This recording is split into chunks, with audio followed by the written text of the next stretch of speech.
So one of the last things that we mentioned last session was quite an important concept. It's a way that it's one of the ways that we measure the effectiveness of our model.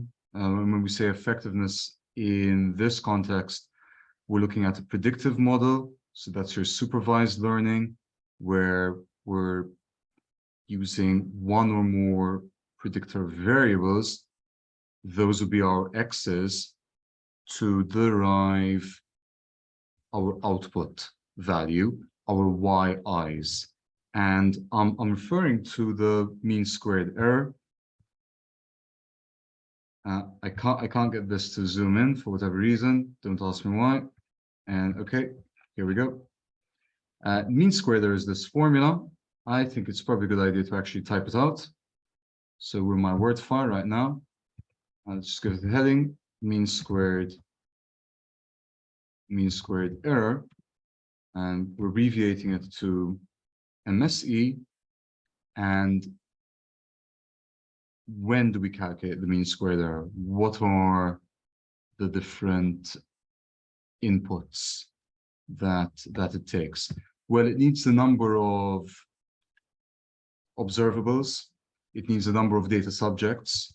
So we'll say let n be the number of data subjects, i.e.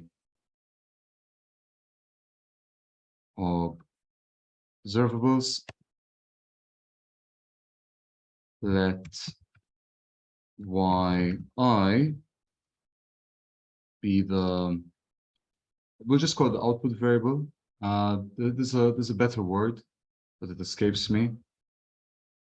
The output variable. So think of, in the examples that we've been discussing in the book, think of wage as well as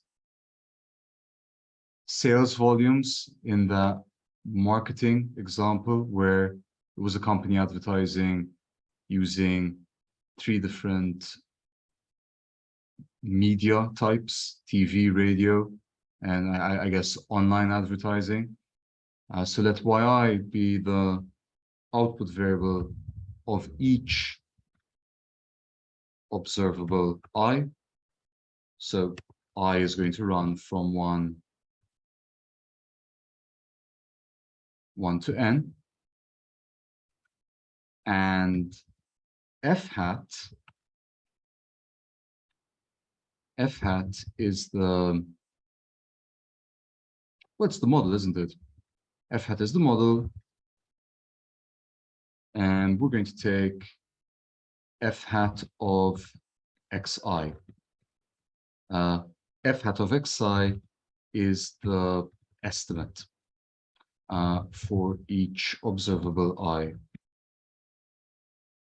Now,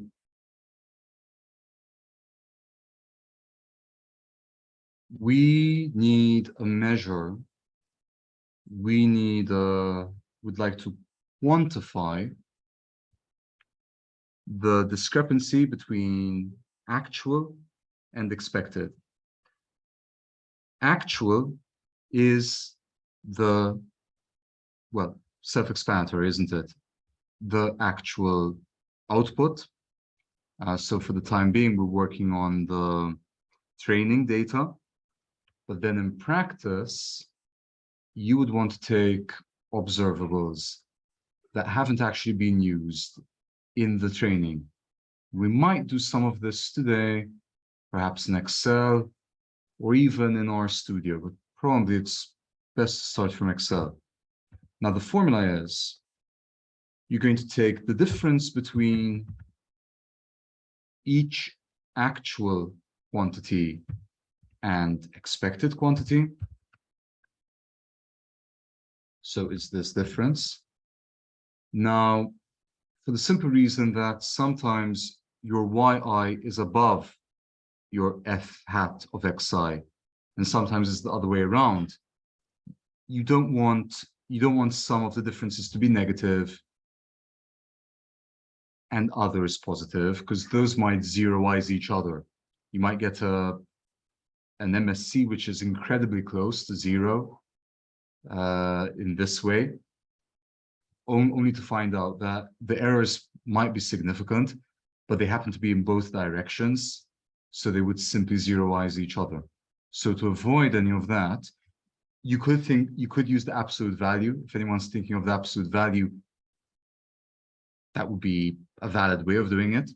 However, for reasons that we're not going to go into today, it is customary to eliminate any potential zeroization of discrepancies between your actual and your expected by squaring these differences. So for each observable I, we shall have this quantity. So that's the squared error, but we would like to calculate the mean squared error. So we're going to take the summation. We're going to take the summation. We're going to sum over all these square error terms for each observable and divide by the number of observables. This is our formula. We can compare it to what we have in the book. I've used exactly the same notation. And hopefully we're saying exactly the same thing over here. Now, my idea for this session is that we would do two things. First of all, I'd like us to go to this diagram where we sort of have a demonstration of mean squared error in practice. We haven't been given the data points, but very quickly, each point over here, that's your raw data. And we have so many of these. So we have from when X is 0 to 100, maybe we have 50 data points over here. Looks about right, maybe less than that. The black is the actual relationship, the actual. Now this is something you usually wouldn't know in practice, but it's the actual relationship between X and Y. Now, if you're asking, why doesn't each data point lie on the black curve? Well, that's because of the error term, correct? So taking a step back and thinking of the entire empirical process. What we mean by empirical is what you observe in reality. Think of in a laboratory, think of sending out surveys, think of just your own historical experience at school, when crossing the road, when traveling. So you have your empirical data, and we would like to create a relationship between Y and X. And we codify that relationship using the following formula.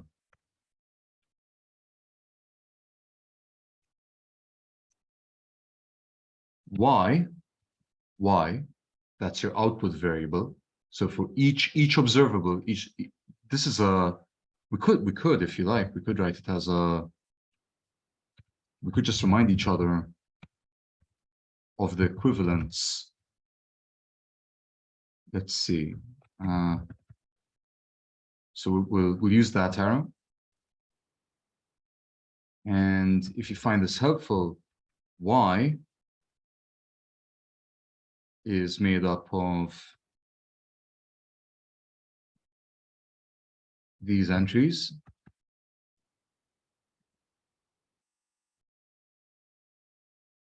That's your Y. And X, probably easiest to just copy this, isn't it? X is made up of these entries. Now do remember another thing is that in the case of the X's, not the Y's, but in the case of the X's, each entry over here is in fact made up of P entries. So strictly speaking, this is a matrix. we could use the bold font to emphasize this. And then you have an error term. You have an error term. We're using epsilon. Epsilon. Again, it's probably easy to just copy and paste, isn't it?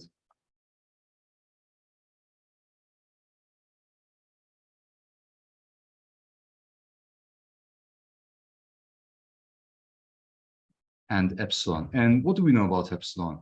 Well, epsilon captures the error within the model. Now, why are there errors? Well, random noise creeps in for the simple fact that, or at least one of the major reasons is that there'd usually be more than, you're only taking a specific number of predictor variables. So think of wage. Think of an individual's annual salary. We can quite easily, within, I would say, a few minutes, if we had to pool our thoughts, we would very easily come up with a list of 100 different relevant variables that we would expect should have some impact on an individual's salary. You can even think of the different stages in one's life: childhood, primary school, secondary, which course one follows if they choose to further their education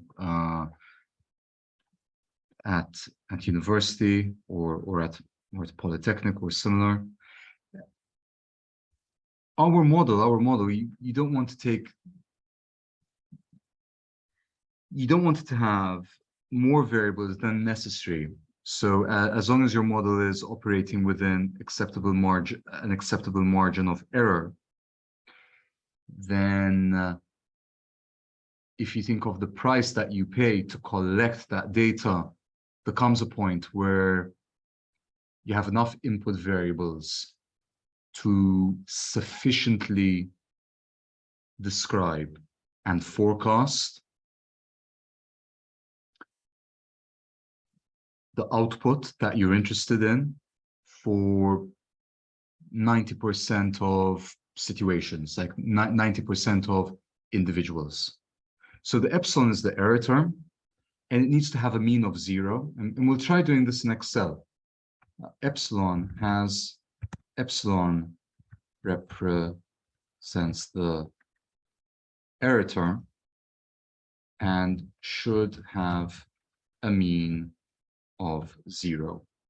So think of it at this point as contributing. There's a certain randomness. Epsilon provides the randomness. Do you see how hardly any of these data points are perfectly on the black curve? Well, the black curve is this part of the relationship between y and x. F hat, well, that depends on the model. And in fact, we've taken 3 models, right, over here. We've taken the gold model, or the orange model, the blue, and the green. It's these 3 curves.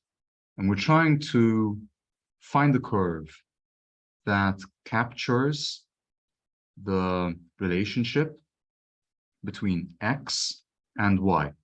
X may be made up of multiple components. In this case, we seem to have a simple single variable as our input, and this will always be the case. In fact, the output is a single variable. So let's just look at it in Word again, especially for those of you just joining. We intend to focus our attention on the calculation of the mean squared error.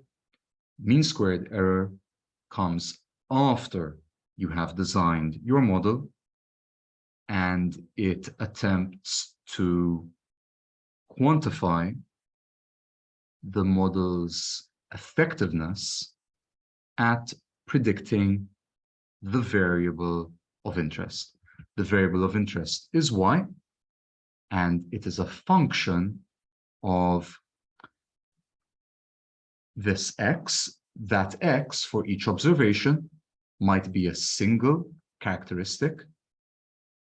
So think of years of education, or you could have multiple characteristics, multiple aspects.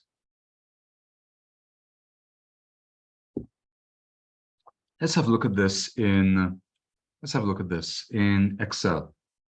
And okay, if I type, that should come up. And we have a question in the chat that's asking, would you usually benchmark your model? In fact, if I paste it, we can probably better follow. I don't necessarily have an answer to this, but we have one question that's asking, am I correct that you usually benchmark your model?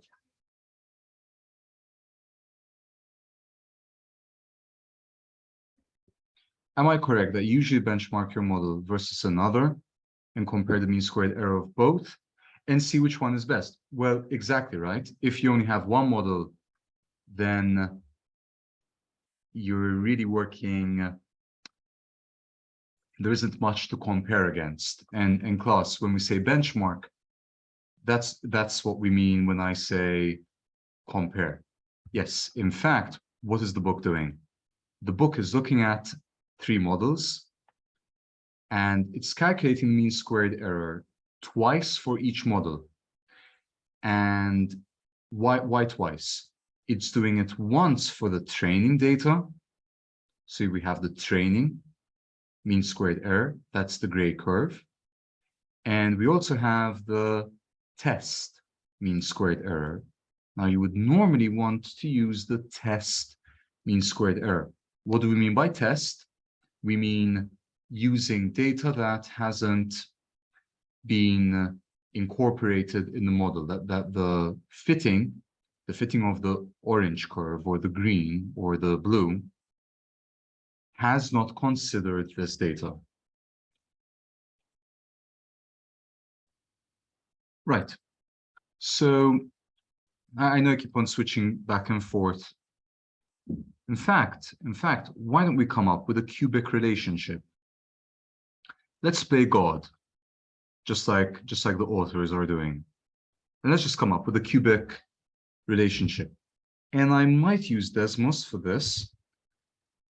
So I'll just ask you all to wait for me to open. Yes, please. Can you re-explain the difference between training and tests, please? Yeah, definitely. So the idea is this. Let's go back to Excel. Let's say that you have a data set, and it has 10,000 variables.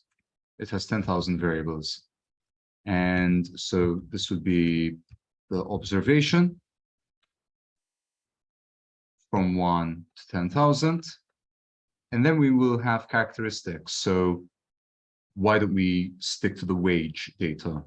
So years of education years, employment years, maybe male, female, how many languages one speaks, perhaps. I'm just inventing over here. Ultimately, in this specific model, we're interested in predicting the wage, maybe even predicting the wage of an employee that's never existed, maybe an employee that's done 10 years in education, 15 years in employment, is a male, speaks 20 languages. You get the point. Now, the test data, so we have training data and test data. Training data, well, it's as the name suggests. It is what the model is going to look at. So the model, it's the raw data. You've sent out a survey. It's been filled by 10,000 different individuals. And you're going to keep that data in when it comes to training the model. You're training the model. The model is looking for patterns. The model is looking for a formula, for a relationship between these input variables and this output variable. So that's your training data. Now, what is test data?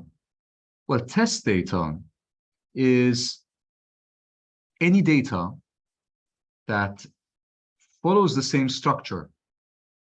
So maybe the 10,010th first observation, but hasn't been used to train the model. And these observations, so we could call these training. These are tests. It is a lot better. It is a lot better to use test data when calculating your mean squared error, for the simple reason that your model is already prejudiced in favor of the training data. Your model was built on the assumption that this data is true, that this data offers insights into a more fundamental relationship between wage and these variables. So data is data, but there is training data, and that's the data that we choose to train the model with, and there is test data. So I'll take just one more example, because I do appreciate this is not necessarily an easy distinction, especially for those of us who are relatively new to this line of inquiry. Let's take an insurance company. It has 20 years of data. For instance, we're interested in the number of claims, and I've used this example before, the number of claims each year, the annual number of claims. And we choose to use the full extent of that data. And we have a model, and that model is now making predictions. That model is telling me that next year, if I sell so many policies in so many countries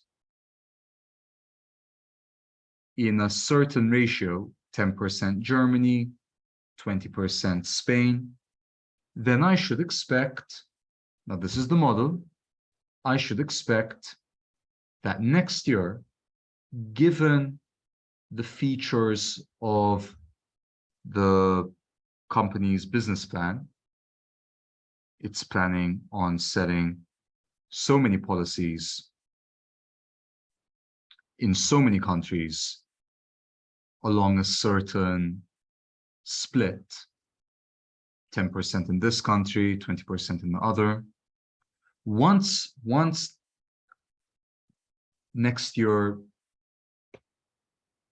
passes by, we can now look at the end of next year, we can then look at how many claims were in fact reported to the insurance company, and we can perform actual versus expected. So I don't know if that helps, or you need a follow-up question. Yes, it did.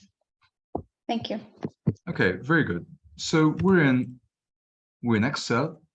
We're in Excel, and I said that we should actually go into Desmos first, and I'll just show you what I have in mind. I'd like to create a curve similar to the books. The book is playing God, and the book is saying that between y and x,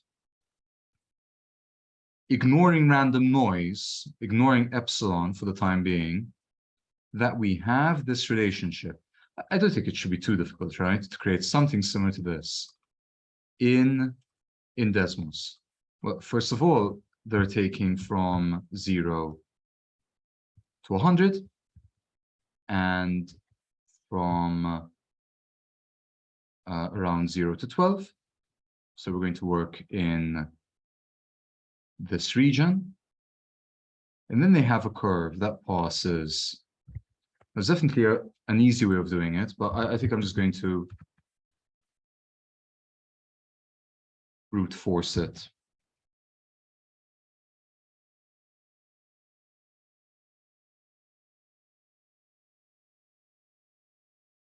See?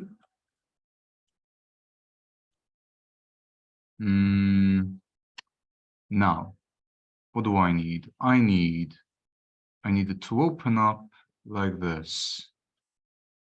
Why did I take a factorized? You wouldn't want to do it like this, would you? We've made life very difficult for ourselves. I think a more natural way of doing it is just writing it in canonical form. Let's do it like this. And see, we have like this.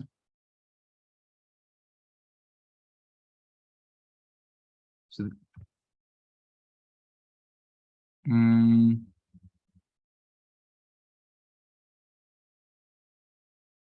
yeah, I just want to stretch it out, right? So if I want to stretch it out, maybe the approach I took earlier wasn't entirely without merit. No. Yeah, this is easier. This is easier. There's a bit of backtracking, but hopefully this allows everyone. I'm trying to save face over here, but it allows everyone to digest. Bit of a tongue twister over there.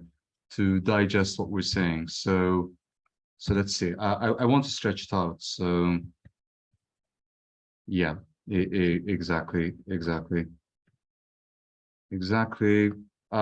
could have probably placed this in a single, but yeah, it does need to be perfect, but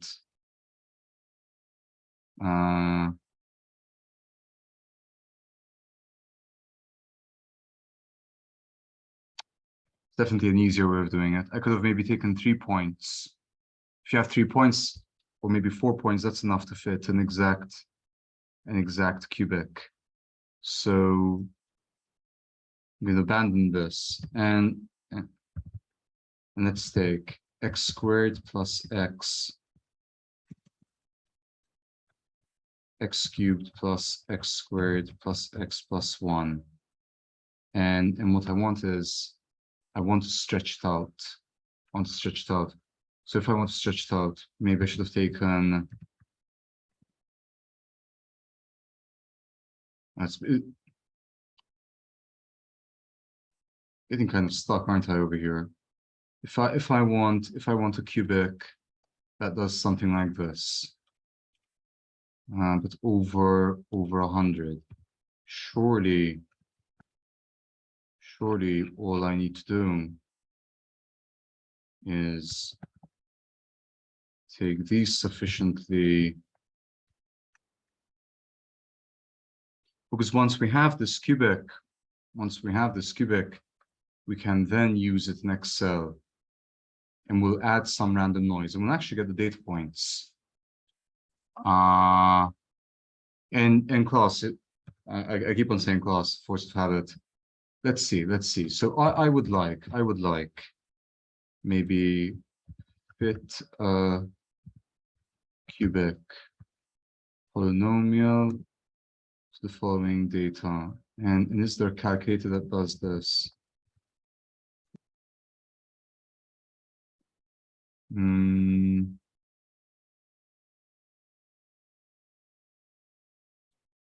Or maybe we'll just abandon. We'll just abandon the idea of a cubic. And maybe we should have started with something simpler. So, for instance, if I wanted to pass like this, maybe we're getting somewhere now. And okay, yeah, okay, very good. So I think it's not cubic. I realize that, but at least it now has the the kind of the breadth that we're after, given that it's from 0 to 100. Yeah, let's maybe do 100 minus x just to get it. Okay, yep, very good. And now we just want to, yeah, excellent, excellent. Now we just need to scale it down. Oh yeah, very good, very good.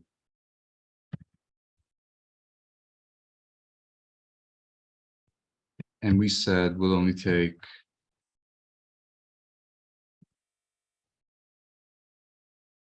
okay, very good, very good. So hopefully it has some of the features that this black curve has. Now, probably should quit while I'm ahead, but if I do 100 minus x, yeah, that's actually pretty good, isn't it? By pretty good, I mean, it looks like what the book has. Does it need to be like the books? No, not at all. I agree, but it's a bit of fun as well. So we have a minimum and a maximum. And hey, it took some time, but we kind of got there, right? What if I scale like this, or I scale like this? Okay, so this is going to be our function, and I will paste this into Excel.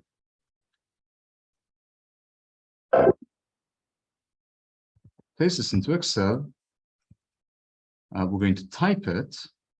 We're going to type it out. And let's take 100 variables. So from 1 to 100,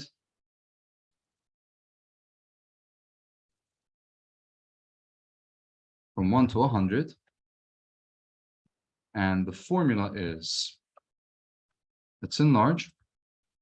The formula is, I could use reciprocal maybe, but 1 over 20,000 times this. We could square. So I prefer using brackets wherever I can, just to avoid any potential ambiguity. 100 minus, well, that's wrong. 100 minus that plus 5. Okay. So this is without the error term.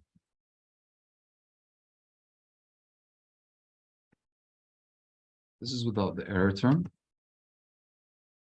So this is x. This is f of x. Let's have a look if this resembles what we have in Desmos.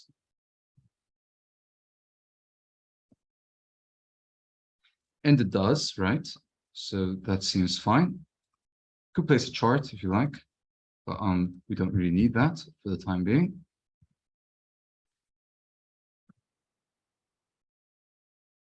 And I would like to include an error term. Assuming I'm still sharing Excel, I would like to include what we've been referring to as an error term.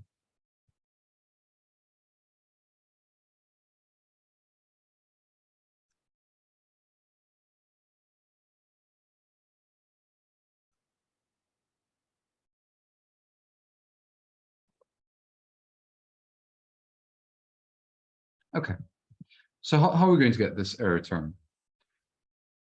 We're going to use something called normal distribution. Now, I don't really have that much experience using it in Excel, believe it or not. But if I say norm distribution returns the normal, so that's not what I want. And I think this is what I want, returns the inverse of the normal cumulative distribution for the specified mean and standard deviation. So what I think I need to do is, I need to give it a probability. I'll just give it a random probability from 0 to 1. Now, how does one do that? Yeah, like this. I'm going to specify the mean. We said mean 0 of the error term. And now standard deviation, I'll take a standard deviation of 0.25. I may choose to change it. Now, strictly speaking, you should never hard code anything. So the 0 and the 0.25 should really be over here. And I'll call it error mean, standard deviation mean. Definitely better ways of labeling these things, but we'll just stick to what I've typed over here. We'll say 0, we'll say 0.25.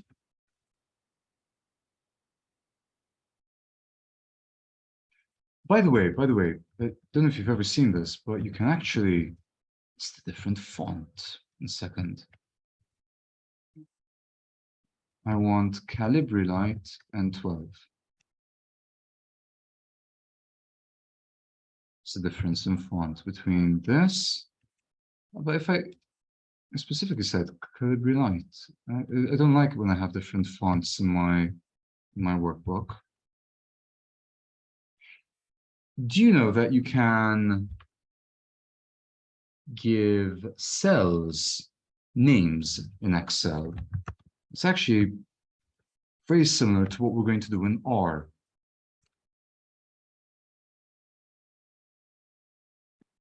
The way you do it is this. You just select the cell and do Alt,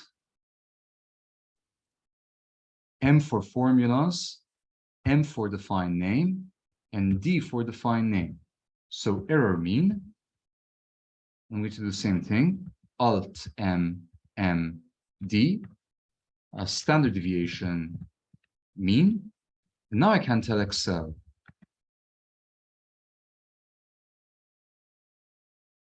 error mean, see it? It's saved in Excel and it's selected B1. And I can write standard deviation mean. So this is the error term. This is the error term. Let's have a look. Let's have a look just at the error term. Just at the error term. Remember, the error term is present in all models for the simple fact that a model is a simplification of reality. And by simplification, I mean it's not allowing for all the variables that influence an output. I mean, think of a coin toss. Strictly speaking, if we turn to classical physics, if you know all the variables, the weight of the coin, the exact density distribution of the metal,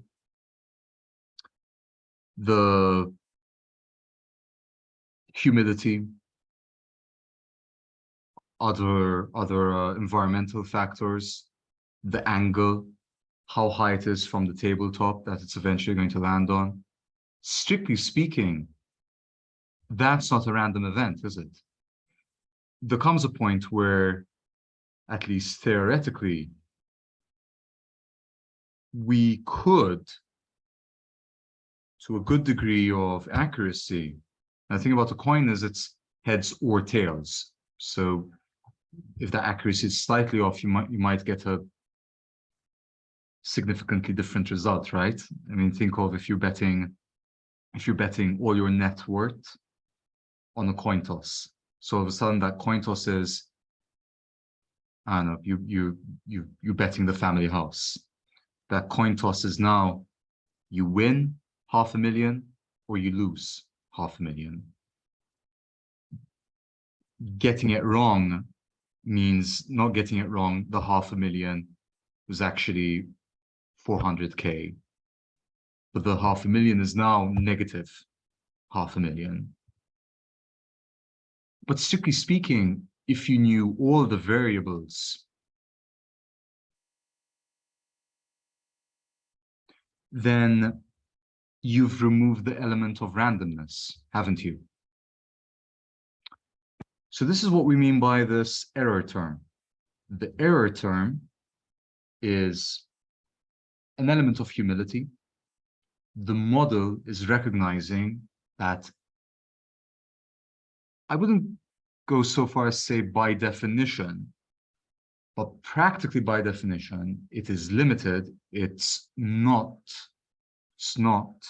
presenting itself as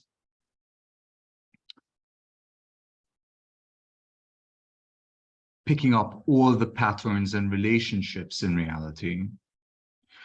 Now let's look at this error term. Let's just plot it like we did with the... Sir, Yes, please do tell me. where did you get the 0.25? I just invented something. All right, and Just think of it. Just think of it. Let me, you know what? That's a really, really good question, and I'm going to answer it. And I know you have a follow-up question, so just bear with me for a second. Let me show it to you this way. Let me show it to you this way. And I'm going to give you a very good idea of how those two values that I picked totally arbitrarily, how they're going to impact the contribution from the error term. So what do I need to do? I need to write insert, recommended chart, and OK, but I'm going to cut it. I'm going to go all the way to the top, and I've pasted it over here. And I think it's F9 each time I'm generating these error terms. So what do we notice, class? We notice that the x-axis, so y equals 0, we shouldn't call it y, should we? We should just call it epsilon. That epsilon is the vertical axis, is basically the line of symmetry. You have as many points above the horizontal as you have below, roughly speaking. And we have this, can I say it fans out? I think I can, right? Most of them are between 0.2 and a negative 0.2. And then you have what in this context would be considered outliers. This is an outlier, and this is an outlier. Now let's see, what difference does the 0.25 make? Well, I think to see that difference, we better format the axis.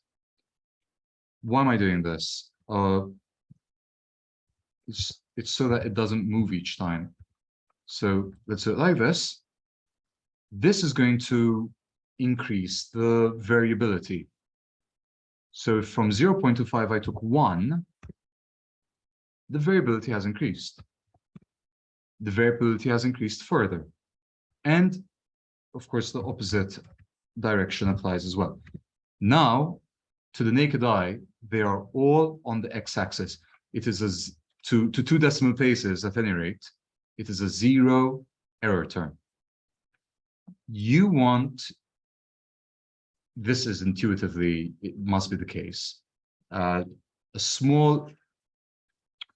want to reduce the magnitude. Maybe I shouldn't use magnitude, it's not a vector, but you want to reduce the minimum and the maximum of the error term. Yes, you had a follow-up question. What was it? Unless I've answered it. I think you answered it. Now the mean would translate everything up or down. If the mean is 2, now everything is going to be roughly orbiting. I prefer a different word. Why am I using orbiting? Is going to be roughly to the left and to the right, above or below is what we should be saying, an epsilon value of 2. But epsilon, we want epsilon to have a random, we want epsilon to have a mean of 0. So there we go. All good? Yes, what I can't get is why you have a different value of error term for each x value. I agree. So although if they had the same when I add this to this, if these were all negative 0.29, They it would wouldn't just, cancel. I was going to say it would just shift this curve down by 0.29. Nicole, the idea is that, and this is a concept that you probably haven't encountered before. The error term is what we call a random variable. I don't agree with the chat. The chat is saying, isn't, let me get that again. Isn't the idea to cancel? I wouldn't say that the idea is to cancel, unless you mean kind of like they're balancing each other out. And yes, so maybe I do agree actually with that comment. And in fact, you're saying that's what you had in mind as well. So I just didn't understand you. Okay, so now we're in a position. Now we're in a position to create this. And this is reality. We're playing God. We're playing God, with the exception of epsilon.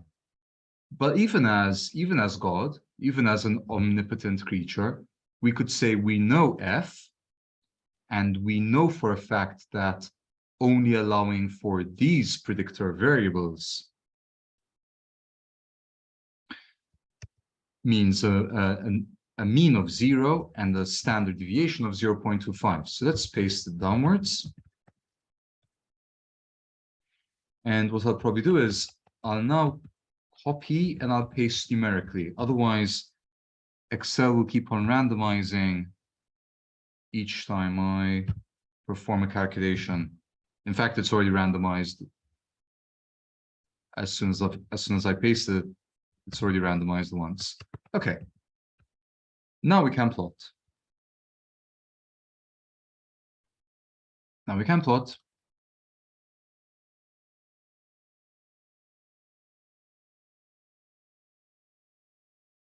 And here we go.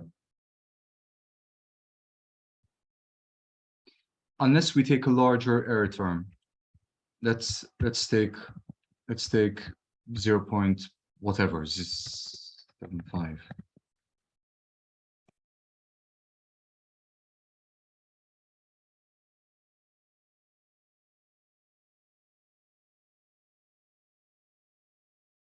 Yeah, very good. Very good. We do okay. We do this. We do this.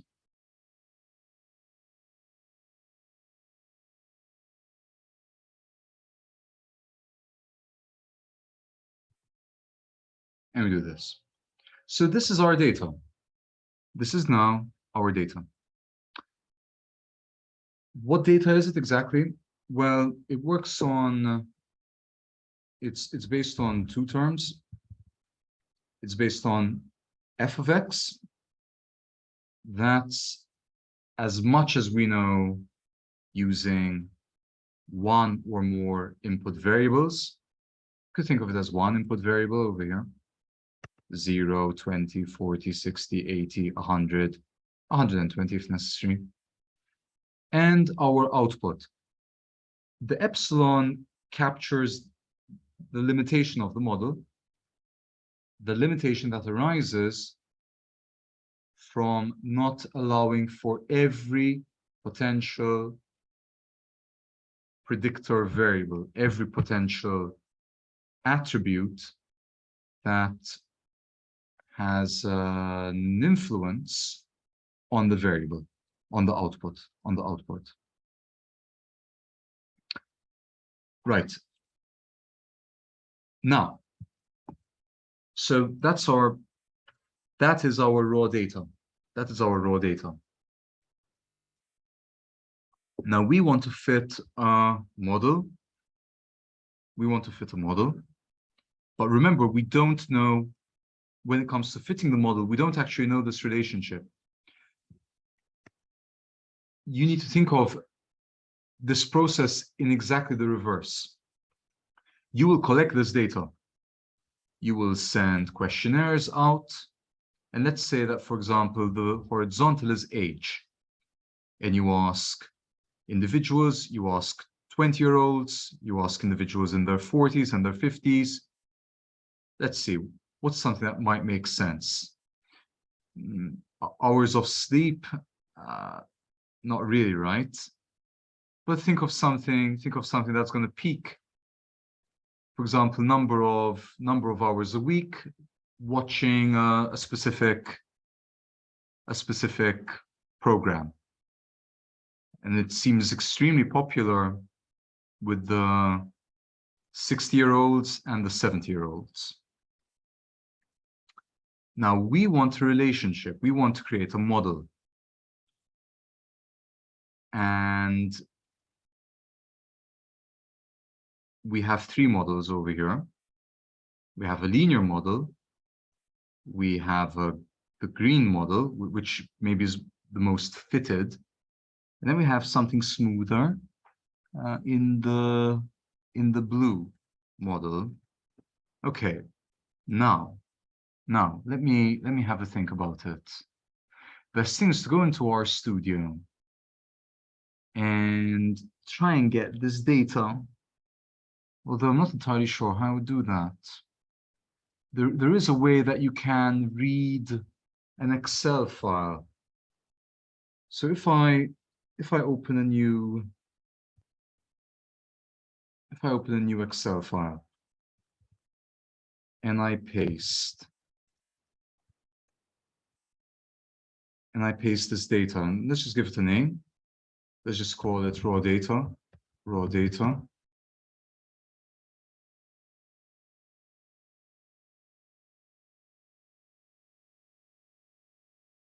Perhaps observation as well. I'm not promising you this is going to work, and I'll be quite disappointed if it doesn't, although to be honest, I'm not expecting it to work, because I just have very limited experience transferring data from Excel to our studio. But let's go into our studio, which I'm hoping is already open. And I'll actually share the book for the time being. And let me see if I get this to work. I need to save the Excel file. Save as. Go into downloads. Just call it raw data.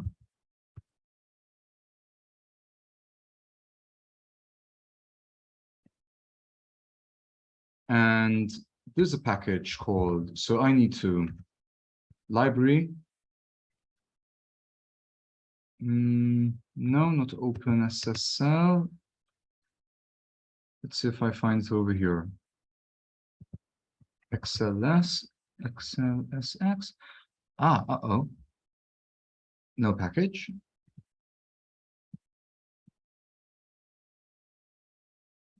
Interesting.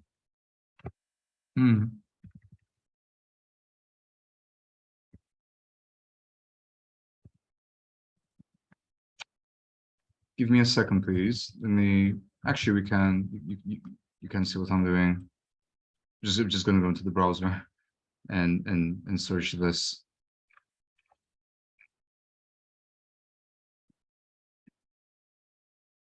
So what are we going to search? To my knowledge, I think it's read Excel. Is there a package called read Excel? Let's check. Install XLSX. Why is nothing coming up? So read Excel. Very good. Fingers crossed. So we're installing it. I definitely had one recent. I was using it with open. Let's load it. Library. Read Excel. Let's have a look at the commands.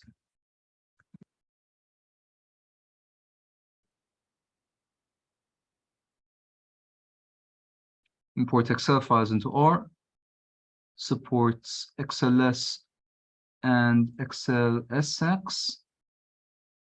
But what are the functions? What are the functions? So let's have a look.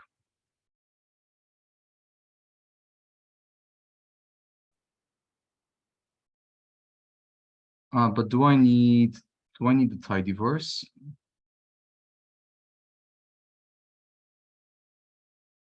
Let's have a look. So what we need to do is we need to do read Excel. Read Excel. Why is there an underscore example? So read Excel.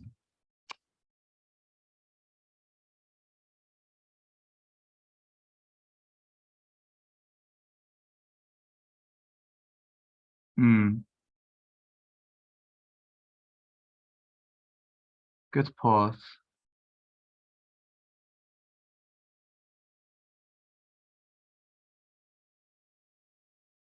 Let me just check with the one I'm familiar with, which is, to my knowledge, open Excel.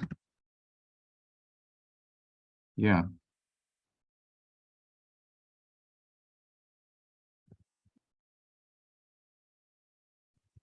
Let's have a look. Read.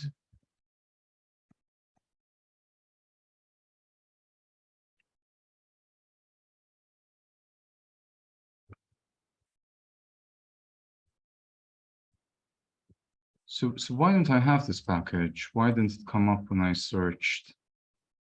Let me just try again. So you go in packages, you go on install, and if I type open,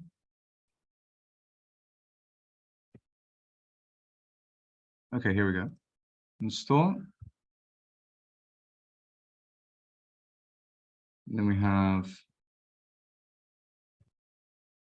yeah, always do yes when it asks. Okay, I must have installed it somehow.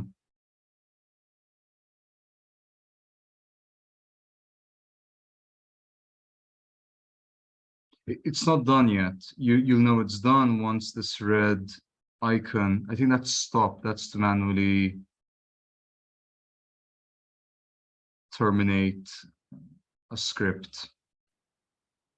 Let's say, for example, you have a code and it enters an infinite loop. Then you would want to probably stop that, otherwise you're just going to remain with the compiler running for an infinite period of time. Can I ask, are we meant to understand what's written in the console? I'm not understanding it. No, I don't think so. It would be a plus, I would imagine, but you can probably live without any of this. All it's doing is it's installing a specific package. The reason why I'd like to install this package is it's the one that I have some familiarity with when in terms of just reading and writing Excel files. It's taking a lot longer than there might be conflicts. I may have installed packages recently and there may be conflicts between them. If that's the case, let's just give it a few more seconds or minutes. In the meantime, while it's doing this, let's go back to the raw data.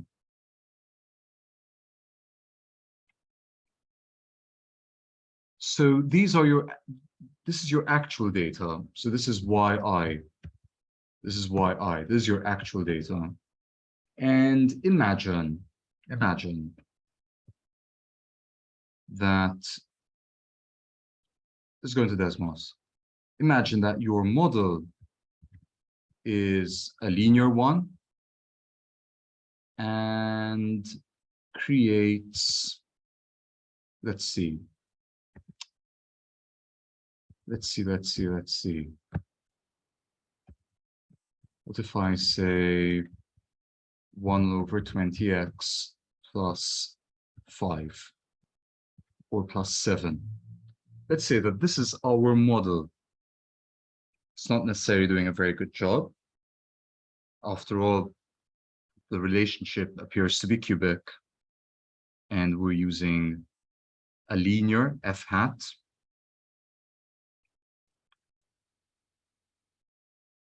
Yet we decide to use this blue as the model to predict the white.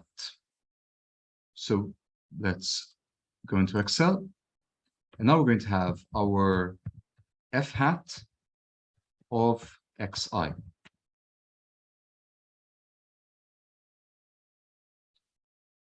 So what do I need to say? Well, we had a formula in Excel. I'm just going to type it, 1 on 20. Again, you really shouldn't have any hard-coded numbers. Plus 7. And this is what we end up with. This is our expected. This is our estimate. By the way, in the meantime, I'm looking at our studio. The package has been installed. But let's look at this. Let's look at this. So for every observation, and remember, this is our test data. This is our test data. For every observation, we have the actual output, the actual, what else could I call it? I'm going to stick to output, the actual yi, and our estimate. Now we can calculate the mean squared error. How? You calculate the square error by subtracting this from this and squaring. Mean squared error is we take the summation, and I'm going to hard code again, divided by 100.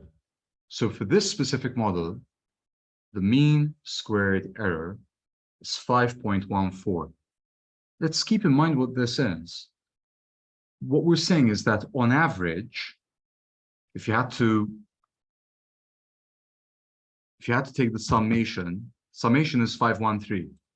But on average, if you had to spread it out evenly, uniformly over each observation, then there is a square error of 5.14 arising from each observation. And in fact, you can even just shade, and you should see the 5.14 over here.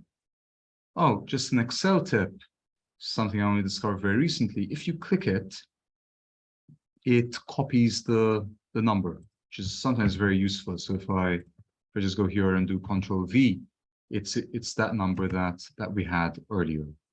So this is the mean square error for this specific model. Now, this is what we had in the chat earlier. Is it too high? Is it too low? You can't really, in the context of a single model, there isn't really much that one can say. It really becomes useful when you have multiple models, and this is exactly what the book is doing. And looking at the red curve, which was used on not training data, test data, it's the same principle, it's just different data. From these three mean squared errors, on the basis of the mean squared error, this is the best model. Now, there might be other considerations that one would like to consider, but this is the best, this would be the best model with respect to the mean squared error. Now, in the meantime, we've actually got this to work. So if we load it, and why doesn't one? Never really figured out. Sometimes suggests and sometimes doesn't. How did you know which graph gives the best interpretation? Because you want to minimize the mean square error. All right. So All right. the orange model has a mean square error of 2.1. The blue is a lot less, and the green is somewhere in between. In fact, to a certain extent, this is what you would expect, because the green is overfitted. We have followed the data maybe too closely in certain regards. And the orange is doing a really bad job. The orange isn't even recognizing the non-linearity of this data. Mm-hmm. Okay, so we can class whenever you want to use a package, you could look for it over here and you could just tick it. Okay, so now it's library, open XLS, that's running. Let's have a look, open. Now, what are the commands? The commands are, if I want to read Excel, yeah. So it is read XLSX. Now I need to give it the file name. So in inverted commas, I need to give it the file name. Now, if I place it, I'm working, if you go into files, there's a command called WD, to my knowledge. Ah, no, it's not WD. It's W something. It gives you the workspace, but it's not WS, is it? W. Okay, I'm just guessing now. But there's a way to get it's either the working directory, but WD didn't work, and it tells you exactly in which file. If I tell Excel this file without specifying the entire path, if I have saved an Excel file as raw data, if I just tell it raw data and it's saved in the folder that RStudio is kind of currently taking as a default, then it will look in that folder and it will see if it can find it. Don't ask me again, I'm not entirely sure. That's why we're doing these sessions after all. It doesn't mean we're going to answer all questions, but we will do our best. So instead, let me just give it the path. Give me a second, please. Oh, by the way, shortcut Windows button E opens your file explorer. Windows button E, you might want to try it if you're following from your computers or whatever. Give me a second, please. And what do I need to, what do I need to type? I think I need to type C this. Actually, it's the other way around. I think user Stewart, but without T. Don't ask me why. It is just my specific computer omits the T. Downloads. I'll be really surprised if this works. Raw data. Let's type it. Raw data dot XLSX. File does not exist. Great. Let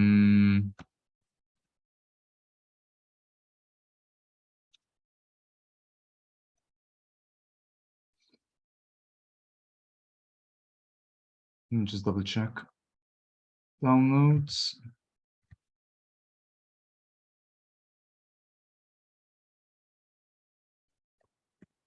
Okay. Yes. Well, welcome to the joys of coding, where if you're off by one character, actually worse than that, it could be even just a case of uppercase versus lowercase, then it doesn't work. And code is a lot like that, right? It either works or it doesn't very often. So we actually have our raw data now. So now that this has worked, why don't I also include, I'm going to share the file that I'm using, which is this one over here. But I'm going to include our model's predictions.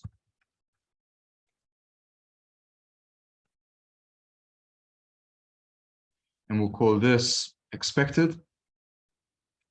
expected data. I'll save it.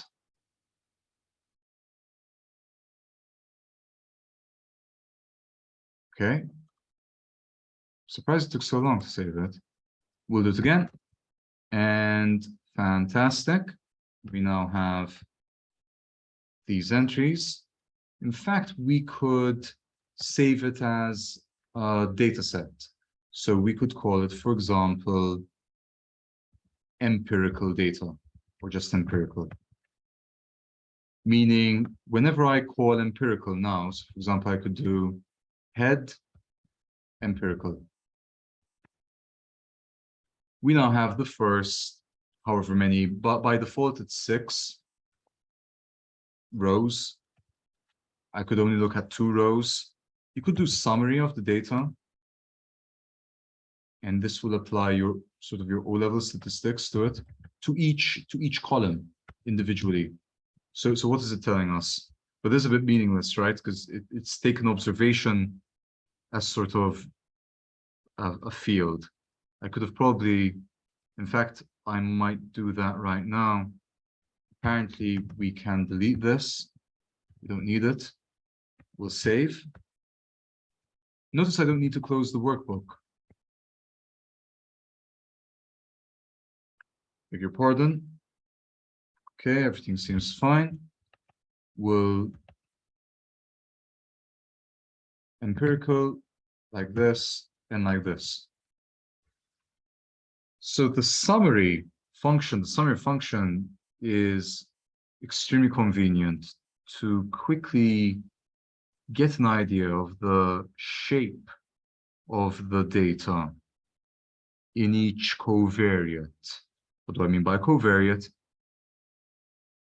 I simply mean field. We have the raw data field and the expected data field. Now, this isn't, the data isn't that interesting because there aren't the input.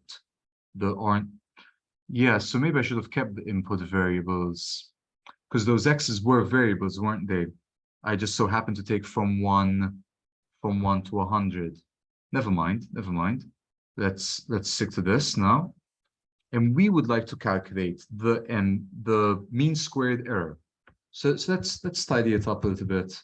Actually, I'm going to do it all over again. Hopefully you find some. If you want to clear the console, it's Control L, and then you delete if you have anything typed. If you have anything typed, that needs to be deleted. But then Control L clears any residual artifacts from running functions or running the script. So what would you do? So you turn on, you'd load R, you start with library, and it was open XLSX. Okay, this means I now have access to all the functionality and any data sets. I wouldn't imagine that this package contains data. It's not really what it's designed for. Now we're going to create the data set empirical questions. So you're still sharing Excel. I do beg your pardon. Yeah, always let me know. Empirical, and we're going to write read dot, and I press tab, and it already presents the parentheses. And what do I type? Well, in my case, I type, I'm working in my C drive. It is not this slash, it's that slash. It's a bit annoying. Users, in my case, Stuart, but my laptop seems to omit the very last character, my name, for whatever reason. I saved it in the downloads file. And I named it raw data.xls. It probably wouldn't work without that extension. There we go. You're seeing it saved over here. There's a nice summary, and it's telling you what it is. It is data. It is not a function. Neither is it a vector. It is data. It is data. In fact, you could ask R to tell you what kind of data it is. Is it a matrix? The command is class, and it tells me it is a data frame. If it was a matrix, it would have told me it's a matrix. You get the idea. Okay, now let's look at just a few rows of data.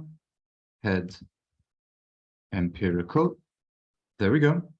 Just gives you an idea. First, not that the first 6 entries are necessarily representative, but it gives you an idea. Let's put it that way. If you want a really good idea, the best one is str. Str empirical, and it's kind of row by row. Each row is a column in what we had earlier. There's the raw data field. That's numerical, gives you the first entries. Expected data, that's also the first few entries. Now, how do we calculate the mean squared error? I'm not entirely sure how. I could create a new vector. And why don't we call it empirical raw data. Notice that now that's been stored under a vector, just values. And we'll call f of x. By the way, best practice, there should be a space over there. Sometimes you'd have a negative, and then it would be like 2 dashes. That's one reason why you should keep a space at all times. And this is empirical expected data. Now that hasn't worked. Okay, because probably doesn't want me. So I'll do, let's call it expected and actual. And I want to remove y. I'm not entirely sure how though. Anyway, we'll just have to keep it over there for the time being, unless we just maybe do null. Okay, it's still there, but it doesn't contain anything. Now, how do you calculate the mean squared error? You want to create a new vector of values.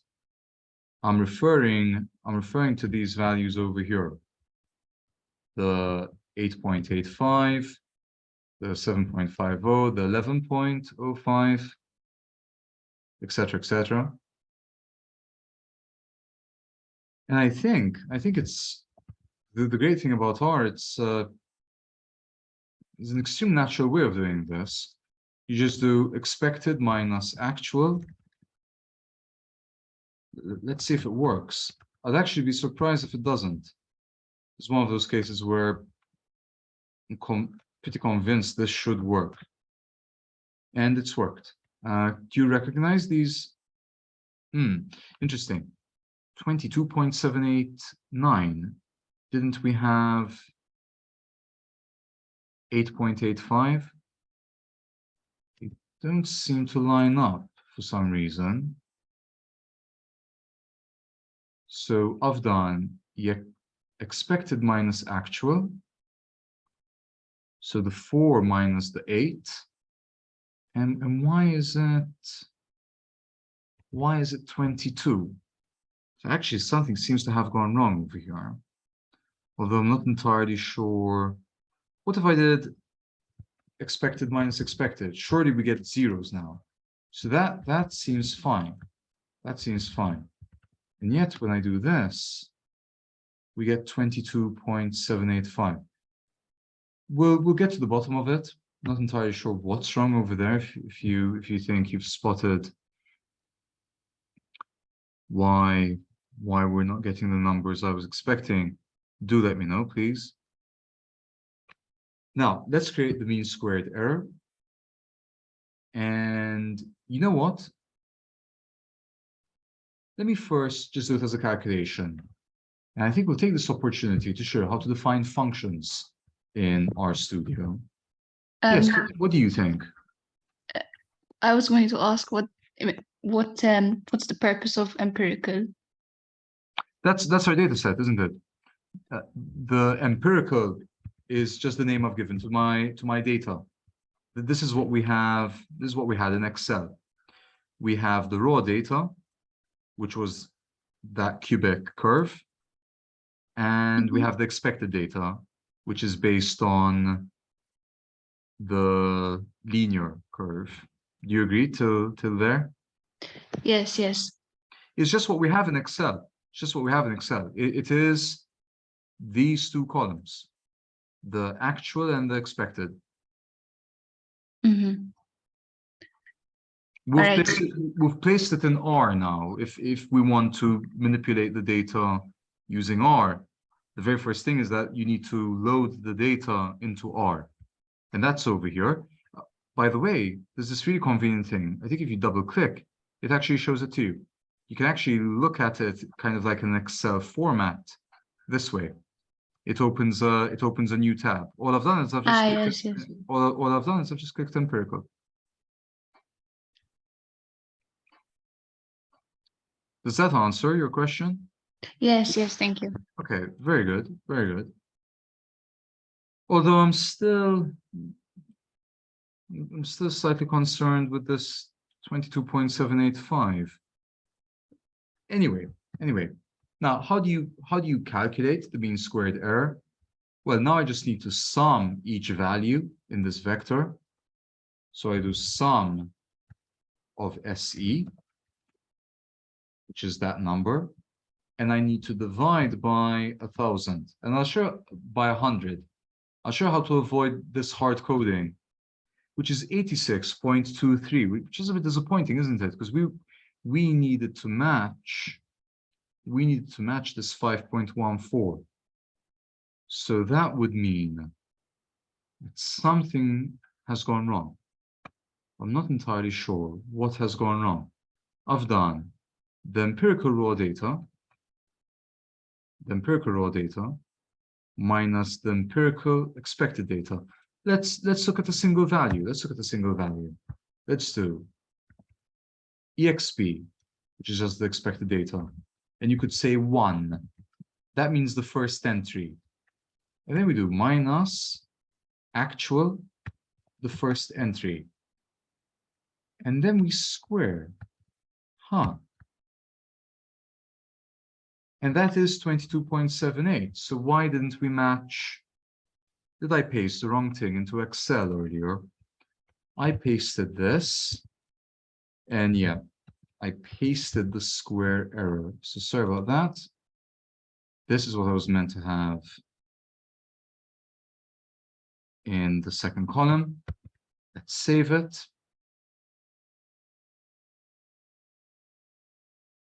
Let's run it again. Okay. Now, yes, because I need to define again EXP. I deleted those lines of code. Empirical raw data, ACT, just for actual, empirical expected data. Let's run both of them, EXP and ACT, just for expected and actual. Remember, actual is expected is what the model is telling us. The model is telling us you should expect this output. You should expect these outputs. The actual is, well, the actual outputs. And there will always be, you would expect some discrepancy. The model will not get things correct, although there are gradations when it comes to the incorrectness of your model's prediction. So how incorrect was it? If it's close enough, depending on, and of course that's highly subjective and usually a function of the context, then the model is fine. Okay, so let's calculate the mean squared error. And the mean squared error is the sum of the vector exp minus act squared divided by 1,000 and divided by 100, right? It's 100. It's 100 data points, and that's 5.13.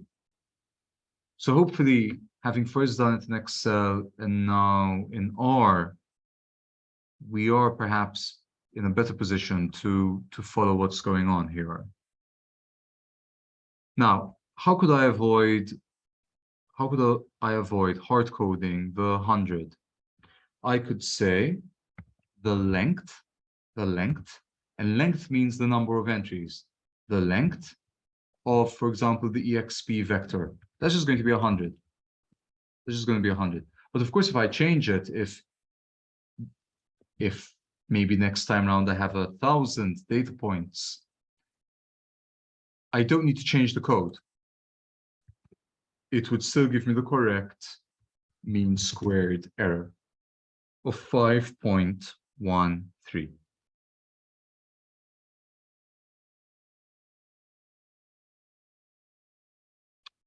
So that's one way of doing it. That's one way of doing it. I can also show you. Can I take empirical version 2 and do a C-bind? Not entirely sure this works. The original empirical with the squared error term, which is this. I'd actually be surprised if it works. But it has. It has, in fact, given me what I was after. So I've now sort of created a new data set.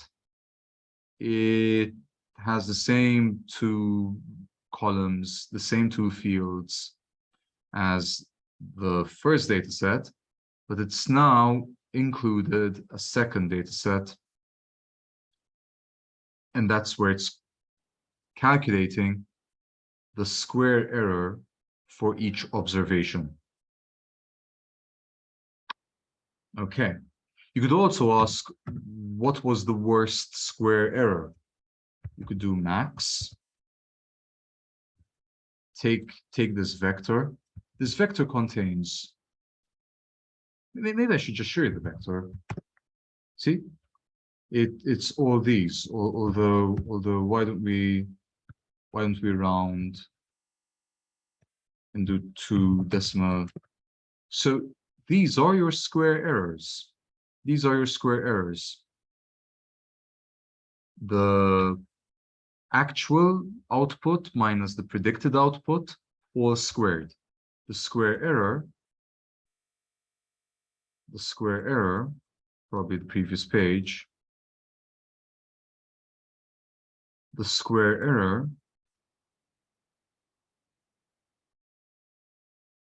must be calculated for each observation I.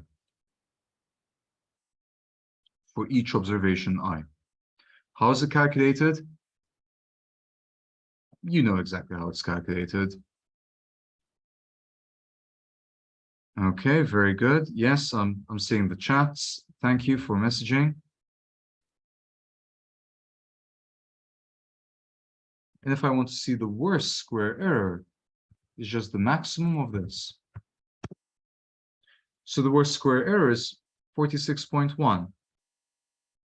Now, there's probably an easy way of actually finding which row it is, but I'm just eyeballing it. And it's this one. It's this one. It's to be expected, right? That's where our model, in many ways, is at its worst. That's where our model is at its worst. Not only are you taking this difference, you're squaring that difference. So it's increasing quadratically. And just repeat it a second time. This is the error. This is the error between the prediction and the actual. And then not only that, but you square it, which is of course going to magnify that error. quite a bit. Okay. Now, was there a better way of doing all this? Well, let's think a little bit about it. I'm going to do Control L. That's removed everything in the console. I'm going to clear the entire environment, which means now if I ask it what is MSE, it's going to tell me there's an error because MSE is no longer stored anywhere. I'll delete everything. And we're back to our empirical data.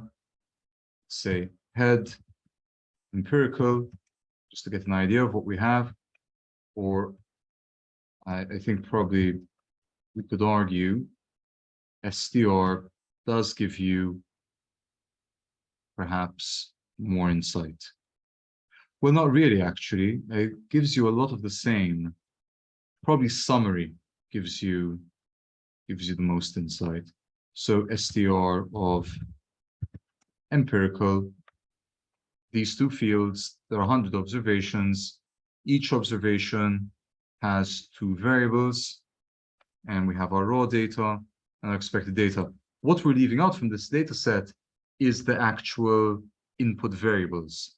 We don't really, well, we did take from 1 to 100. I guess those are our input variables, but we don't need them to calculate the mean squared error. The mean squared error needs the number of observations, the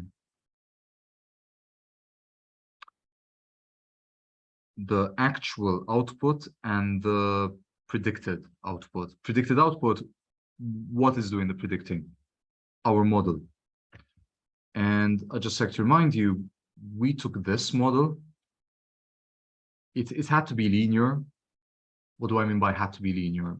I wanted a linear model, but the 1 on 20 and the 7 have been chosen entirely at random. What I could say at this point is, what if I do ln? What does the ln function do? It's something I haven't mentioned yet. You can ask R what lm does by doing question mark lm. And lm is actually fitting a linear model. So I could, instead of taking this relationship in Desmos, I could have asked R for a similar, so to speak, relationship. lm.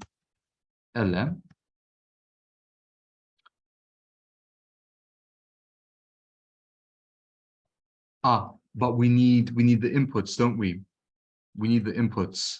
So it's actually quite a bad idea to exclude them earlier.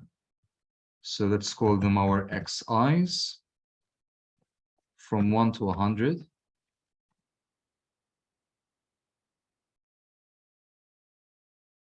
I'm going to paste numerically just in case. It's probably unnecessary. I'm saving. Now we have this. So our observations happen to be, just think of it as, we asked only one person, age 1 year old, how many hours they watch, how many hours a week do they watch for a certain program. Then we asked exactly one person, age, 2 years of age. We asked exactly another individual, we asked exactly only one individual who happened to be 3 years of age. You will usually have a lot of repetition in your inputs. But I haven't used that kind of repetition. And you can actually tell it, you give it the Y, the raw data, you do tilde, which on my keyboard is shift hashtag. And we also do yes, ask. You mentioned 1 year of age, 2 years of age, 3 years of age. Yes. But 1, 2, 3 represents the people, no? No, you're not counting people. Do you remember when we had I don't know As if in it's you observe the Yes, observation. yes, but the observation is made up of input variables and output variables. Let me show it to you this way. Let me show it to you this way. Didn't we have this earlier? Alt and R. This one. And probably isn't going to make a difference, but let me put it up here. You need to think of these two as the axes as some kind of variable. Now, variable could be hair color. It could be your favorite film from the Harry Potter franchise. In this case, just as a simple example, we said each point, so let's take this one. This observation is, we asked a 60-year-old, we asked one 60-year-old. So I'm assuming that the x-axis is age. Mhm. Doesn't have to be age. I asked one 6-year-old, how many hours of a certain program or a certain type of television show does he or she watch on a weekly basis? And the 60-year-old told us, weekly, I watch 11.34 hours of this program. Mhm. That's your data point. Then you will look at the input components and the output components. We are saying that 60 is the input, and we're going to try and predict the output. Yes. So what is your question exactly? Let's go back to R. What is your question exactly? No, I think you answered it. I asked Right, yes. the Yeah, 1, you 2, asked. 3, 4. I thought they were as The in number, person 1, person 2. yes, yes. Each, let's look at head empirical. Each row represents your first data subject. We're taking people over here. It could be companies, it could be countries, it could be atoms, it could be fruit. Each row represents a specific data subject. But let's make it clear.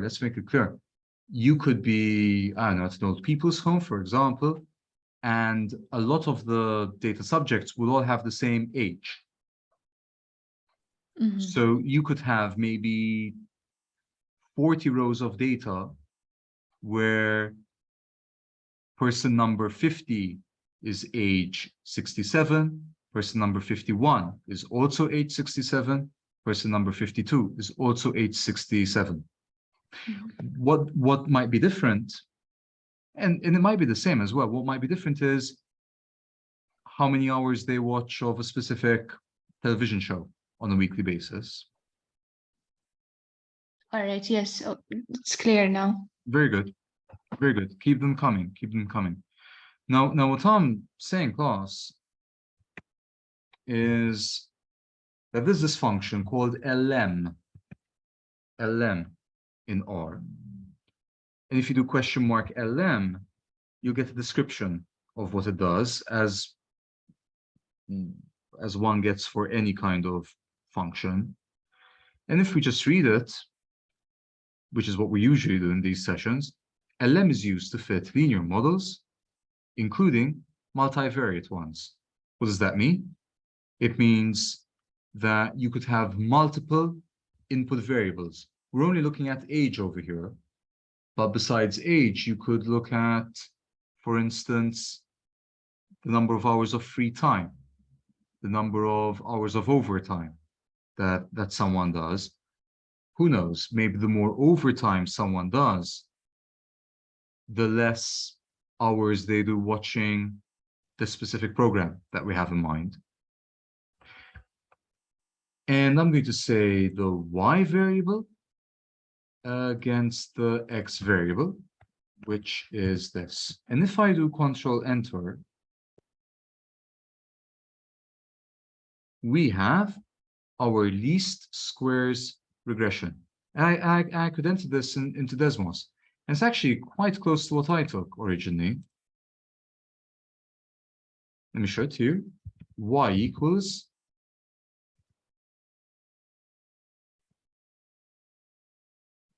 can I? Yes, I can. I can just copy and paste from the console.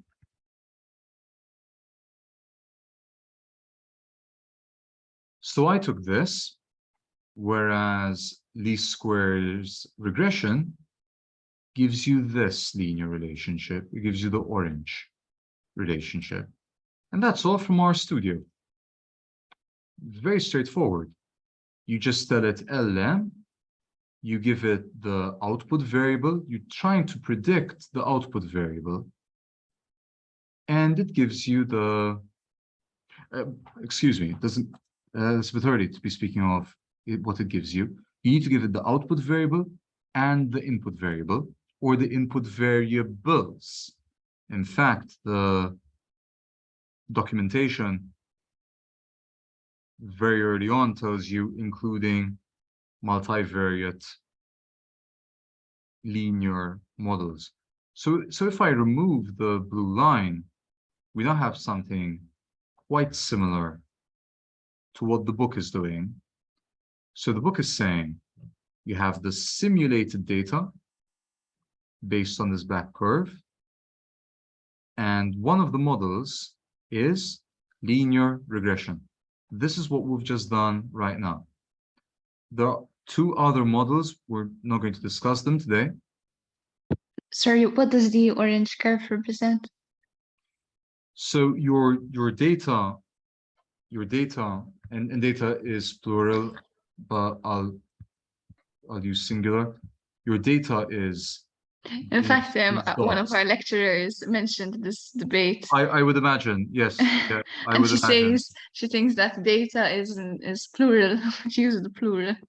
Yes, yeah, why not? I guess, are you treating it as a collective, or are you looking sort of as at the individual data points? So I agree with you, to be fair. well, I mean, grammatically, I think it should be plural, but I just guess it's a force of habit at this point. Mhm. Your data is the circles, is the points. Your data was generated. Now, this will never happen in practice. In practice, you will never have the black curve, but we're playing, I like to refer to this as we are an omnipotent being. We know the true relationship. You will never know the true relationship. So in many ways, we've worked backwards today, just like what the book is doing. So ignore the black curve.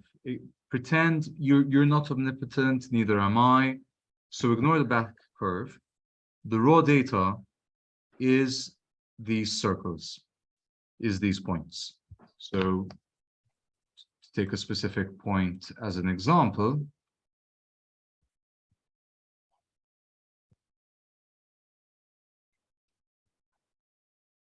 $70.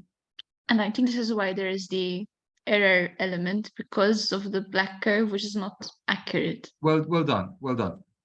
The black curve only describes the relation. The black curve only describes the relationship between, let's take green, between this input variable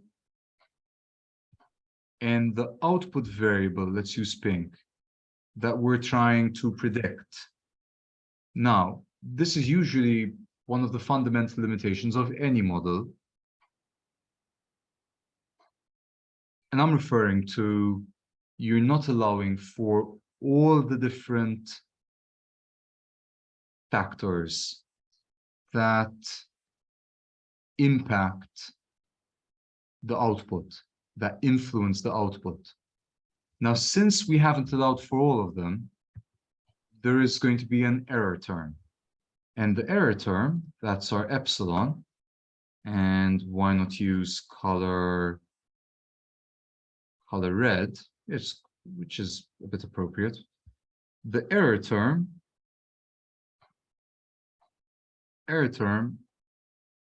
is these red arrows. And that is why you have a different error term for each. No, Or no, not. no, Imagine. no. A lot of what you're saying is correct. A lot of what you're saying is correct.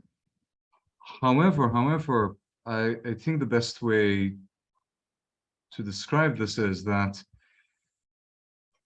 each data point is influenced by the same error term. So, for example, each fair coin is influenced by the same 50-50 heads or tails. But Mhm. then when you run the experiment, each coin toss will give you either a heads or a tails. And that is what is called a random variable. And I'm not entirely sure in your case if it's going to be this year or the following, but you're going to have entire study units and exams which will involve each question testing you on one or multiple aspects of this concept called a random variable. The thing is that you're applying your A-level knowledge, and your A-level knowledge, everything is deterministic. So you were hoping, originally you asked, shouldn't each error term be the same Mhm. for each observation? Because it's just epsilon. It's not epsilon of X. It is the way it is written, it looks like a constant term, +5, +7. But in reality, it is a random variable. Now, what is a random variable? Just think of a coin. Just think of a coin.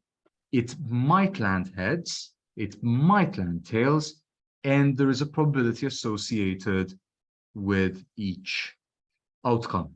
The error term is doing something similar. The error term might be practically zero. If you can see my cursor, the error term over here for this data point looks as close as it gets to zero, or else it could be quite pronounced. For instance, this one. And each red arrow, the length of each red arrow, has a probability associated with it.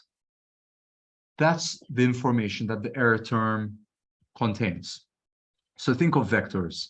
Vectors contain, to a certain extent, two pieces of information, direction and magnitude.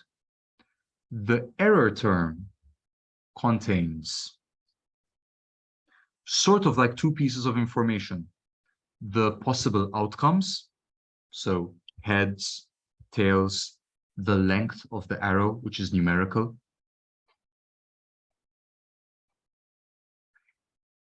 as well as the probability distribution of each possible outcome. So theoretically, the way epsilon works, you could even have an error term of 1,000,000. And just think of an arrow going all the way down or going all the way up. But that probability would be 0 point. I'm going to invent, but 1,000,000 zeros, and then ending with a 1. That's what the error term contains. It gives you an idea of number one, the outcome. And we have positive and negative outcomes over here. It's a numerical outcome. It's no longer heads or tails. We interpret a positive outcome to give us, once you add the f of x, a data point above the black line. And we interpret a negative outcome in this context as a red arrow like this one, or like this one below the black curve. Now, Do you have an yes? error term of 0 Yes. where the gradient is 0? No, I really wouldn't think, I really wouldn't think of it as gradient. It is where you would have an error term of 0 where the data point lies perfectly on the curve. All right. Right. It happened because it's That's a coincidentally it coincidence. happened. Yes. That's Yeah, the gradient is that's a 0 over there. coincidence. But look at Okay. but look at this data point. For all intents and purposes, its error term is 0 as well. Okay. Mm-hmm. So Alright. that's just a total coincidence. But Because the curve passes through yeah, it, basically. well spotted, well spotted. Now, and I'm mindful of time, but we can do a few more minutes. Now you have your data points. Think of data that you've collected through a survey. And you're plotting age. Well, I think I should start with the vertical axis, right? You're plotting weekly viewing hours against age. Now you only have, initially, you would only have the raw data. You wouldn't have any of these curves. So that would resemble what we have in Excel. Initially, this is what you would have. That's just raw data. You've collected your surveys, you've entered them into a database electronically, and you've asked Excel or whichever software to plot the data. This is called, you could refer to this as a scatter plot. And I think that's actually the technical word. Now, what you want to do is you want to make predictions. You want to predict, for example, what if someone is 110 years old? How many hours would they watch of this program a week? And it really depends on your model, because you could assume that the model does this, maybe your model does this, maybe your model does this. Who knows? Who knows? And in fact, we could really say we don't actually know. Our data doesn't really consider anyone who's 110 years of age. So it's not really a very good model for predicting the viewing hours of someone who's 110 years old. But we want to create a model. What is a model? What is a model? A model is, I want to have an idea. Someone who is, for example, 20.5 years old. I want to get an idea. I want to predict how many hours they're going to watch. And these are three possible models over here. You have your linear model, where you've plotted a specific line, which in many ways the line is great for example, if someone, assuming that the line is correct, you could just extend it and say, okay, if someone's 110 years of age, then we're expecting them to watch so many hours a week. Then you have your blue line, which better reflects the apparent non-linearity within the data. And then you have the green curve that maybe goes a lot further than the blue curve. The closest, right? I think it's the most accurate. It is the closest, yes. Very often this is a sign of a bad model, because not necessarily, but very often you don't want to. This might be an example of overfitting. You have maybe trusted your data too much. Your data is always a limited sample. You haven't spoken to everyone. You haven't surveyed every single individual that may contribute information to us understanding the relationship between X and Y. Now, how are we going to rank these models? One way of doing so is by calculating the mean squared error, because we want to reduce the mean squared error. And this is what we've been doing today. What we could do now is we could shift perhaps gears. I need to remember exactly how. We could shift gears, and instead of use the line that I took originally, just totally arbitrary. I just said, okay, let me, luck or otherwise, it's actually quite close. It's actually quite close. But let me see if there's a way of using this LM. This LM has just created a model. It's told us the y-intercept is 6.6, and the gradient, the parameter, maybe remember those betas from a previous session. Can have a look at them very quickly.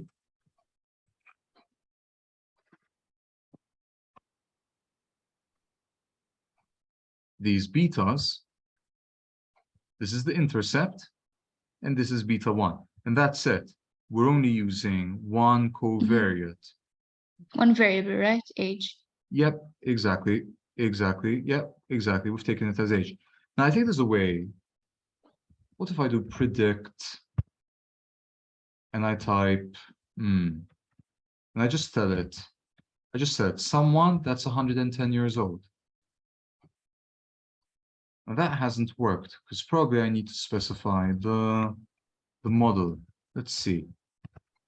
Let's see, predict. And that tells me it needs an object. 110. That tells me it needs. Yeah, so that's a bit disappointing. I don't seem to have managed to make it work. But you know what I could do? What if I do? I seem to remember. Let's see. If I type coefficients. Yeah, that works. And what if I say the first coefficient? Look what you could do. Look what you could do. You could say the first beta value, the second beta value. All I'm doing is I'm sort of drilling into the data, not the data, into the model. I'm saying, what is the first beta? What is the second beta? I could actually save them as beta naught and beta 1. Beta naught and beta 1. Ta-da. And now I can create my f hat function. F hat, I think I need to tell R that it's a function. So fun, if you just type fun, what's really great about typing fun and you tab it, it's going to give you the entire template. Let me show you the difference. So if I type function and I press tab, I just get this. And it's useful, but compared to this, and I tab, look at everything that it's giving me. It's asking me, what do you want to call your function? Let's call it f hat. And then I tab, what do you want to call your variable or variables? Let's just call it x. And what does the function actually do? And what I want the function to do is this. I want it to do beta naught plus beta 1 times x. Now I run it, and notice it's going to store it over here. So let me just run it. It stored it. I now have something called f hat. I don't know what this does. Okay. So just like clicking this gives you kind of like an Excel type presentation. Clicking this for a function object gives you the instruction of that function. It takes a variable x and it creates, or it depends on this formula. Okay, so let's type f hat of a 110-year-old. Ta-da, 12.33. And you can see that it makes sense because if I extrapolate to 110, we do have 12.338. And it's the same over here, 12.338. So now notice something. Can I give it multiple inputs at the same time? Can I give it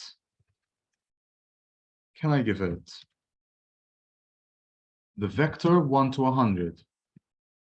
Because that would be exactly the ages that we considered without repetition. And if you do f hat 1 to 100, to my knowledge, it doesn't work. Interesting, it did work. Because normally you have to vectorize Now I might be using a version of R that this is the thing with coding. Although I don't think so. Somehow we got, I'm going to call it, we got lucky. So now we have every prediction for every age. Every prediction for every age. And we could call this, we could call this our expectation. Our expectation. Now we have a vector that contains the expectation for each data subject. We so happen to take the data subjects as age 1, age 2, age 3, age 4. Usually you'd have data subject with repeated characteristics or overlapping characteristics if maybe we're looking at more than a single variable. And now I can calculate the mean squared error again. Actual, let's create the actual vector, which is empirical raw data. That's that, right? 4.08, 4.36. You remember these? 4.08, 4.36, etc., etc. Now I can create the vector. We'd call it the squared error vector, which does expectation minus actual. We're subtracting two vectors over here. This is the great thing about R. If we weren't using R, if we were doing it, for example, in VBA, you would have to create a loop. You would have to tell it loop from 1 to 100. Instead, all that functionality is built in. So if I subtract a vector from a vector, it's just going to do it very easily. Loop is when you repeat, right? Yeah, well done, well done. But it could be repetition, for example,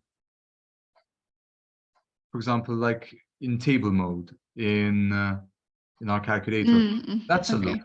But each repetition is for a different input value. For each data subject, right? Now, in this case, it will be for each data subject. Well done. That's kind of the step that we need to make from our A level to whatever this is. This is my squared error. What? Not quite. That's the vector. So I need to sum. The squared error for every data subject. And I now create the mean squared error by dividing the sum of the squared errors by the number of data subjects. And I could just say the length of actual or the length of expectation. And notice now it's 5.05. So it's better than what we had earlier. Earlier we had 5.14, which is actually, really, I guess just a very lucky choice from my end.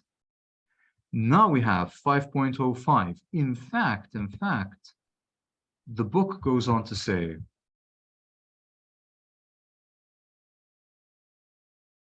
and we can end over here, that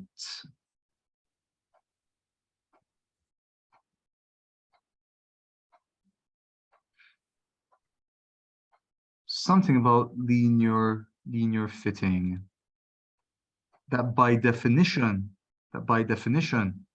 linear regression, which is what we created when we ran the LM function, this LM function, linear regression gives you the linear model that reduces the mean squared error by definition. So there's a strong relationship between the way we define mean squared error and the way we perform linear regression. Linear regression gives you the orange model. I don't know if you have any questions. I have a lot of questions there, but this was very interesting. Anything specific? The ones that were very specific, I promise I've asked them all. Okay, so one second, let me stop sharing so we can upload this